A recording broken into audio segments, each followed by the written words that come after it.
இந்த திருநாட்டில் ஏன் கையை ஏந்த வேணும் வெளிநாட்டில் ஒழுங்காய் பாடுபடு வயல் காட்டில் ஒழுங்காய் பாடுபடு வயல் காட்டில் உயரும் மதிப்பு அயல் நாட்டில் விவசாயி விவசாயி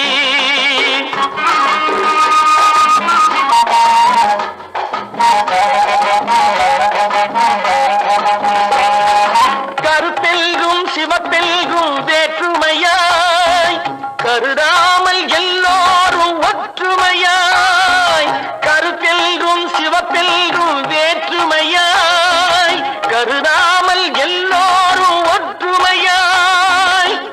பொறுப்புள்ள பெரியோர்கள் சொன்னபடி